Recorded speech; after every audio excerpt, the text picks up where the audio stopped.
When I was growing up, there was a song with lyrics that said, "I'd like to teach the world to sing in perfect harmony." Since that song was released in 1971, it doesn't seem like we have achieved much harmony. Even in the faith communities, we have not lived up to this image. Today on Clergy Corner, we are going to discuss building unity in the spiritual community. Please join us for our lively discussion. Live from LTV Studio A, you are watching Clergy Corner.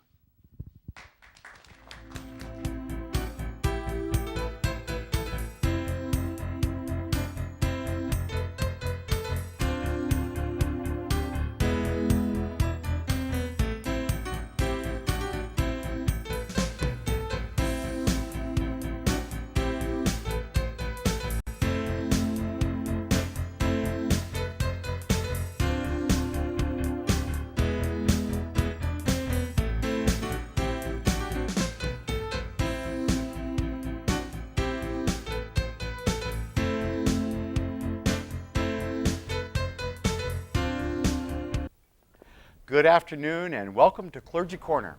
I am Dan Martian, pastor at the Presbyterian Church of Livingston and your host. Please welcome to the show Reverend Dr. Richard Vossler from Grace Lutheran Church, Rabbi Faith Joy Dantowitz, Temple B'nai Abraham, Father Joseph Laracy from St. Philomena Roman Catholic Church, and Reverend Susan Gillespie from the Trinity Covenant Church. My friends, welcome to the show. Building unity in the spiritual community. Is that a catchy title or what? But is it realistic? Maybe we should start with defining what is meant by unity when we deal with a very diverse community of faith, and we do have a wonderful diverse community of faith here in Livingston. Faith Joy, not to use your name, which is wonderful, Faith Joy, with faith communities, what do you think is how would you describe unity in spiritual communities? Well, I think your opening statement about the song, which I almost want to break out into song right now, but I'll hold back, about harmony, is really probably a better way to approach it than unity, because we're all part of a faith community, but different faith communities, and I think functioning together in one community, we're united in that we're all part of the Livingston community, and that's wonderful, but we have some different approaches, and I think it's really about the harmony of this community that makes us united. So we become, just like the individual parts, you might not want to hear the bassoon playing at the orchestra concert all by itself unless it has a solo, or just the flute or the clarinet, but all together we make a beautiful symphony. I think that's really the harmony that you're indicating in the opening statement. So there's unity from the harmony, respecting one another. Yeah, and it was interesting. During the rehearsal, we were talking about, okay, who's going to be the tenor, who's going to be the bass, who's going to be the soprano and alto. And you're right, it's blending together all of the voices and hearing the voices. And maybe that's what we need to work on, is how do we hear the voices? Father Joe, how have you thought about hearing the voices of the other faith traditions we have in Livingston? Well, just in my short time in Livingston, less than a year, it's been beautiful to see the collaboration at so many levels that's present among clergy here. The first thing that comes to mind, of course, is the Chow Apostolate, where the houses of worship, Christian and Jewish, come together for a great social justice aim, that is the feeding of the poor. Mm-hmm. And Sister Barbara from St. Philomena's really takes a lead on that. And it's something we're very proud of, that we can come together with people who, of course, worship the same God, but in different ways, in different perspectives, to work together on something very, very good. What happens when we get into the situation where, with child and the social justice, but what happens when we have issues and people aren't willing to even wrestle around with the issues? And some of the issues I'm talking about are like gay marriage, abortion issues, the affordable health care issues when it comes to contraception. It seems like they put their blinders on and they just don't want to hear the other side. Sue, how do we maybe help stand back and listen to the other sharing that they have? What were your thoughts? Well, I think we have to be careful because of this natural human desire to to pull into one's tribe, to figure out where you belong by noticing who doesn't belong with you. And it's easy, it feels good to do that around different issues, but I think we always have to remember that we're part of a community and there are important things that we all can do together, such as feeding the poor, seeking justice in various ways, just providing welcome to the stranger. I mean, all those things we share in common, and we shouldn't give up on those things, even though we might differ on some very specific issues otherwise. We have to sort of give up the tribal belonging in order to be wise in the midst of that. Well, what do you mean by tribal belonging? Well, I think, as I said, I think it's very natural for us to want to pull into the group where we belong and to make the things that make us different be the tribal identifiers. You know, so I was teasing the father here that, you know, if it weren't for the whole issue of Mary, I'd have to go with this Pope. I like him so much. Now, obviously, we have different beliefs about these things, but that's not really the first thing I really meant to say to you. You know, if I have to make that the identifier of what makes me different from him, then I'm seeking the differences rather than seeking what we have in common. And in terms of serving and loving our community, we can certainly work together without always having to bring up the things that we have differences about. Yeah, I do like the word harmony much more than unity. It seems like unity is saying, okay, fine, we're all going to be like a melting pot.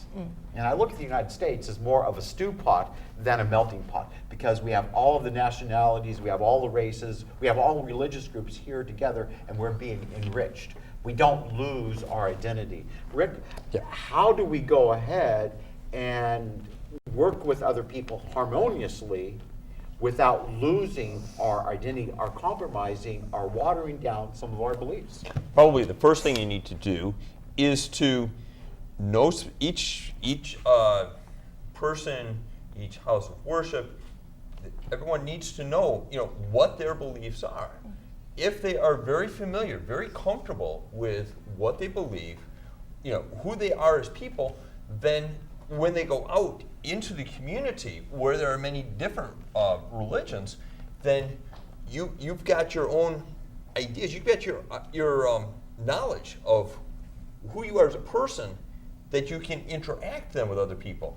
If you're not familiar with who you are and what you believe, then the only thing that you have is, well, I know I'm a Christian.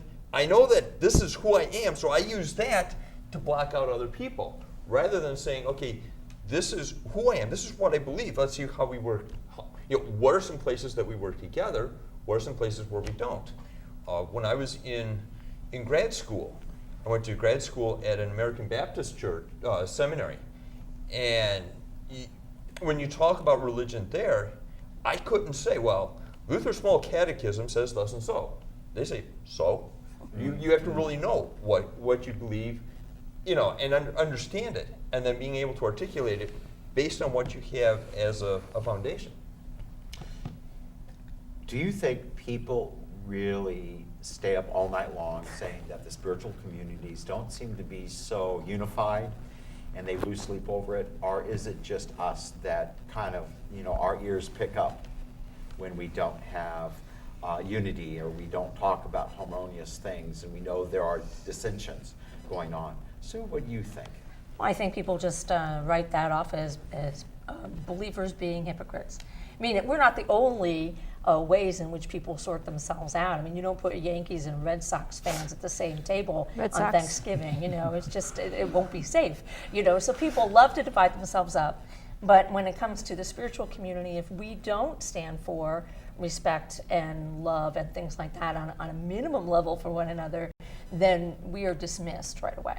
So I think that's why it keeps us up at night, even though it's not keeping anyone else up at night. One thing I love about our show here at Clergy Corner is that we disagree with some of the issues, but we leave as friends. Civility is utmost high, and I am so glad that we're able to do the show here at the high school, because I believe it shows the students that yes, you can have civility when you talk about different issues. We have agreed to disagree. We have left as friends. We pat each other on the back. We smile. We go out for lunch. We get to know one another and get to know where everybody is coming from. Yeah, we all know our faith traditions, and we all know that we have differences. But when it comes down to the important things, us as clergy, what does it mean to be a clergy in the 21st century? I believe that we share that commonness, no matter if it's Judaism, if it's Roman Catholic, or if it's Protestant. We are clergy with a flock of people. We have our congregants, and congregants seem to have the same issues, seem to have the same ideas on what a clergy ought to be, and they will make them known very, very easily in their conversations. Well, I want to Sue. differ with you. I wouldn't say that we're dismissing things because they're not important. I would say Okay. that those things are vastly important to each of us, but we understand that we're beginning in the place of people being made in the image of God. So that's always a beginning place. And the one that I follow was always respectful of other people who were made in the image of God as a starting place. So I guess I wouldn't want to leave it as those things that we differ on are not the important things, because I think they probably are. But we can't move forward as people made in the image of God in a community always arguing about the places where we differ. You know, we have to start with love. Yeah, and that's a tough And thing. respect. Yeah, and it's easier said than done. Why are some faith communities, why do they believe they must announce God's judgment while others believe they are called to demonstrate acceptance? Can we have unity or harmony in the spiritual community given this dichotomy? Sue. Well, I'm going to say that, you know, that I think that's a really huge difference. You know, when we work together as the spiritual community, some people are missing because they think it is tremendously important that they show the differences. They think the differences are the most important part. And I think we have to start with respect for that point of view, even if we don't share it. Because otherwise we can't possibly have harmony in the spiritual community. You know what I mean? Yeah. Faith Joy? I just want to clarify your question. You're talking about people demonstrating, or you're talking about extreme groups that come and demonstrate hatred? Is that what you're Well, talking you know, about? it 'Cause- can be really a both and, because we have some people that will announce that the reason why they're not joining a certain group or interfaith clergy or Christian clergy or be exclusive from that is because of their own beliefs. Their own beliefs. And they don't want to associate with someone else that's different from their own beliefs. Whereas you have other groups that demonstrate acceptance, total acceptance, no matter who they are. Well, I would echo what Sue said. I mean, I was thinking of that from the beginning, B'Tselem Elohim in God's image, that we recognize that we're all human beings, and that's the unity for all of us in the community. We're all created in God's image. We're all human beings, so we're united in that. We may not all act with kindness or with love and respect, and that's where there are a lot of differences. And there has to be respect. Some people don't want to participate. Just whenever you have a large group where you're invited to be part of the group, not everybody wants to be part of the group. So the Clergy Association is the groups that want to join, be part of it, that are comfortable being part of it, that believe in interfaith dialogue. Some people are not welcome or open to that, and that's their choice, and that's what their teaching is. And so we can't make them be part of it. We can only be open to those who want to engage and promote. I think what's so wonderful about this show, but about the Clergy Association, is the community that we have amongst each other to show that we can dialogue, we can learn from each other, go out as friends, or Yeah. Yeah. hopefully as friends, Oh, even absolutely, if we yeah. have differences, but to recognize that we come from different faith traditions. And I think what's wonderful too is finding things in common that we may not have expected to find in common in places where you don't really expect to find anything that's going to resonate as true from another person. And you like say, wow, your tradition says that, my tradition says that. And then of course there are times where like, nope, there's just a wall up here, you know, I'm going to think this way and you're going to think that way, but we're still going to shake hands, and that's okay. So it's all of that. I think to echo what you were saying, there was a movie, Passion of the Christ, that happened several years ago. I think it was one of the Mel Gibson movie. And with that, there was a discussion at the Temple Emmanuel.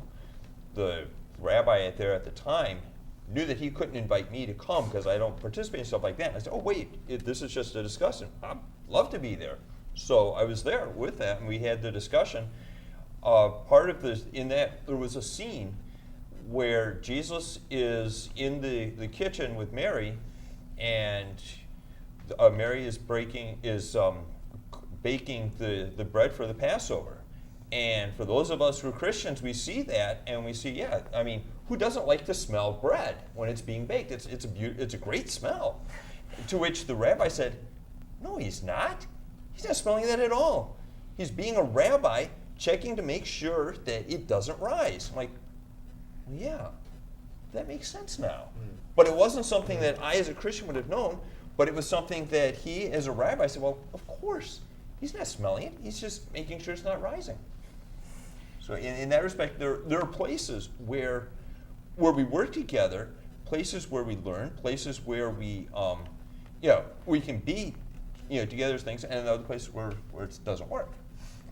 And we can also raise our voices together as people of faith, as a faith group, faith traditions, to raise our voices for good causes, for justice, for improving the world, for peace, however we want to raise our voices together. That's really important. We took our roundtable discussion today to the Greek Orthodox Church in Roseland today. And one of the things that the docent was telling us is the unity that is starting to happen between the Roman Catholic Church and the Greek Orthodox Church. They're starting conversations and seeing how close they are, and they're trying to bridge some of those gaps along the way. There's conversations in the Lutheran Church and the Roman Catholic Church. There's conversations that has happened with the Reformed Church, the Presbyterians, the United Church of Christ, the Evangelical Lutheran Church, and the Reformed Church of America, to start bridging the gap, start working together, because we have found that we have more commonality. Even in theology, we have a lot more commonality than we have differences. And the person today was saying, why shouldn't we get along together? Imagine if we did all get along together. We worship the same God. We're made in the image of God. And he said, why can't we be together? And that was his hope, and that was his dream. And I was thinking, how powerful that now people are starting to talk. People are starting to work together for the common good. They're starting to find out what we have more in common than differences. And I think this is what's really been powerful about our clergy association here in Livingston, which we have an excellent clergy group here in Livingston with all the houses of worship and with the rabbis and the priests and the ministers. We really have a top-notch, I believe, cream of the crop, clergy, myself included. Except for that guy now. You want me to sing now? I'm too old to sing. But it's us working together, getting to know one another. That's something that keeps on coming up in our discussion today, getting to know each other.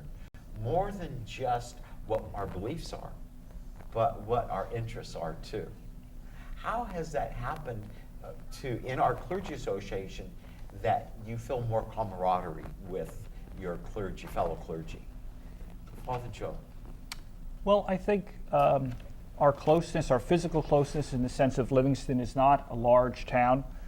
We see each other around, we see each other at events, we can get together for lunch, we can talk about what's going on in our respective houses of worship. So it is good to have that personal connection, because that enables I think the higher level, the deeper issues to be engaged. I think we've been able to carry one another during difficult times too. When our previous pastor suddenly died, I know that Rick was extremely helpful to our community, for someone for us to be able to go to. So. Excellent. I'm in the studio audience right now, and I'd like to introduce some of our dignitaries here in Livingston. We have Mayor Michael Silverman, and we have Deputy Mayor Al Anthony, our town manager Michelle Mead, and we have council member Rudy Fernando. Thank you for being with us today.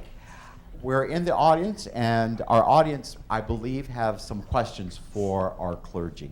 Who would like to be the first to ask a question? And what is your name? Mary McCarthy. And Mary, what is your question? I'm asking, would unity squelch diversity? Would unity squelch diversity? I think that's why we're emphasizing harmony over unity. So you spoke, Dan, about that we're not a melting pot. I think America's a mosaic. We have so many different cultures and religions and faiths, all together, and we respect it. We don't want to just make one big pool of ice cream, all different flavors together. We want to be proud of that mint chip or that chocolate or the vanilla or whatever religion, whatever individuals bring to the table. We're proud of that. So I think that's really important, not to get rid of the diversity. We celebrate diversity. Faith Joy, how do we celebrate diversity?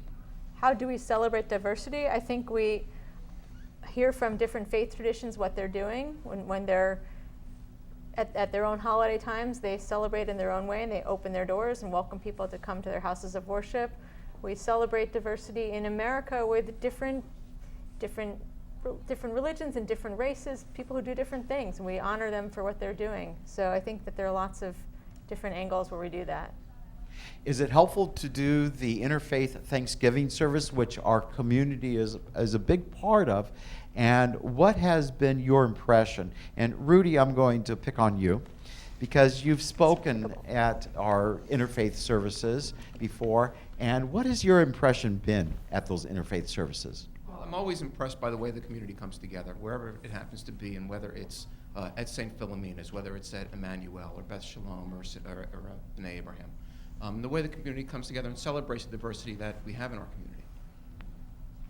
What ways have the spiritual community helped with the diversity in our community? Because we have a wonderful interfaith group that meets together monthly for the meetings to share with one another what's going on in the community. Has that been very helpful in the community that you think? Well, I think one of the great things that Livingston does is bring the different faiths together and the different diverse communities that we have in Livingston together, whether it's at an interfaith service, whether it's at the other celebrations that we have during the course of the year, whether it's at other school and town events. But one of the things I think that we should be all very proud of is the way that all of us come together in good times and, quite frankly, and in more difficult times. Yeah. Mayor, would you like to add to that?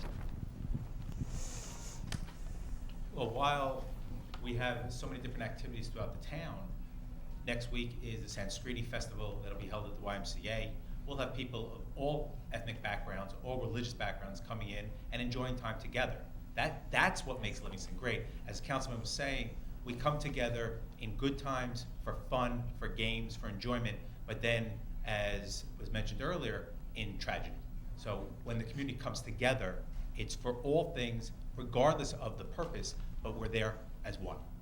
And I think that is so important for our community to come together for these celebrations, because we get involved, we get to know one another, we get to share, we get to find out how many children that people have, where they work, what are their dreams, and what are their hopes. And I think that's something that really builds community, and that's why those are so important.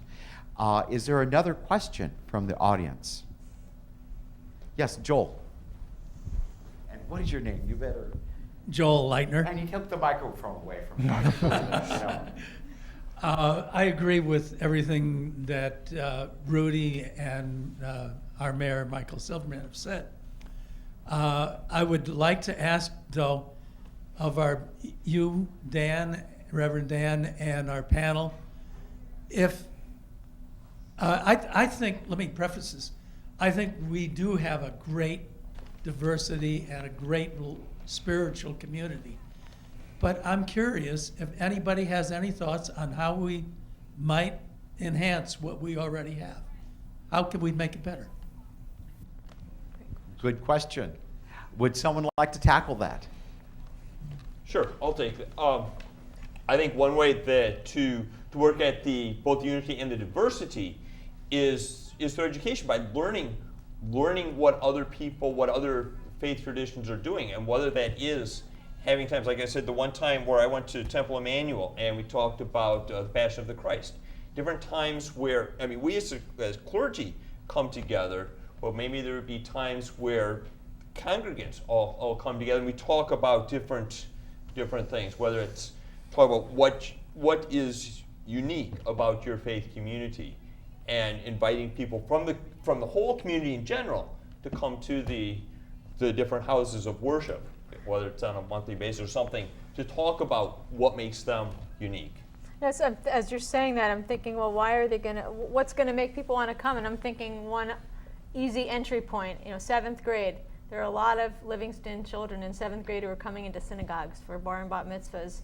Do they know what it's about? Are they learning about it from their own churches to say, like, you're going to another house of worship, do you want to know what this is about? And similarly for the Jewish kids when they're going to the church for confirmation or some other event there, to know what's the Mass about, what's going on. It's like an easy entry point. But of course, as Rick, you also mentioned, you need to know about your own faith first. So there's the challenge of knowing about your own faith, making sure you have time to go to your own church and synagogue for your religious education. And then when you are a guest at another house of worship, maybe it's a time where you can ask questions and go back to your own pastor and say, what was that? Or do you want to talk about that? It's like an easy, sort of like low-hanging fruit. It's right there. They're already experiencing it. Let's explain what they're learning. Maybe we could all learn something together. Why is this so important? Yeah, do you think fear is one of the part of the equations why people don't really work for diversity or go into other houses of worship to learn about the other houses of worship because they're maybe fearful that their congregants are going to like that house of worship more than theirs, or they might not really go with the challenge and they're going to be challenged in ways that they don't want their congregants to be challenged? Well, I think it's easy to be comfortable, right? So if we're comfortable in our own house of worship to get ourselves out of our comfort zone, it's either fear or just right, do you want to take the challenge? So in time management, you have soccer, you have sports, you have music, you have ballet recitals, you have everything going on. So one more thing you want me to add to my schedule, why should I add this to my schedule? But maybe you have a neighbor who's inviting you to come to this festival that the mayor mentioned. That's really great. So it's an opportunity to go and learn. And you can go without anybody inviting you, but just ways to learn just from our own neighbors. Okay, we have another question from our studio audience. And what is your name? Sue Taylor. And Sue, what is your question? Well, I'd like to know what are some of the other benefits of unity? Okay, you're going to direct that to a particular person, or do you? No. Okay. Father Cho, would you like to Benefits tackle that question? Unity. What are some of the benefits? Well, I think you could put the benefits into two categories, spiritual and practical. The spiritual, of course, is entering deeper into the communion that God desires for us as individuals and as congregations. As Christians, of course, we look to John's Gospel and Jesus' high priestly prayer that they may all be one. And so we try to be faithful to that in the spiritual realm. But then also practical, as we've talked about, the collaboration that we have in our community, particularly for the cause of social justice. That's another benefit of unity. Well, maybe the best way to work together in a harmoniously way is to get to know one another, and our congregants to get to know one another. Well, friends, thank you so much for being on the show today and for your insights. Let's give them a hand, shall we?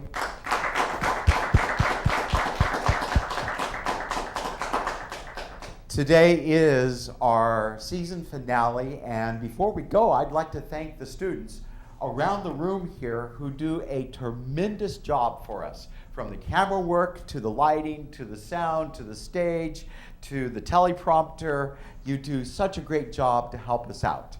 And also, I'd like to thank Steve Milano, and Steve is in the sound booth. Steve, come and join us. And also, I'd like to thank Joel Leitner for their teaching and for their support. Now, this is the man behind the camera, Steve Milano, who has done an excellent job teaching the students. You've done an excellent job supporting us in this program. And so thank you so much.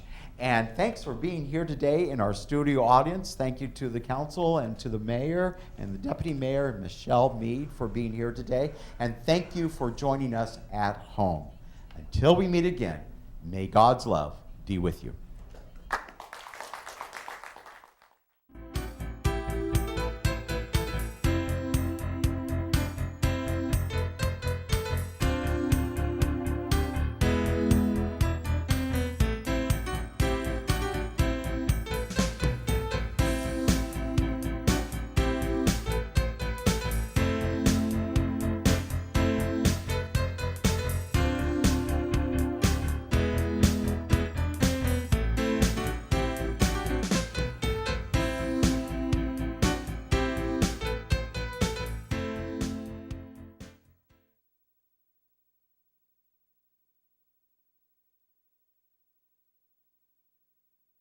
There's more fuzziness on that among Protestants.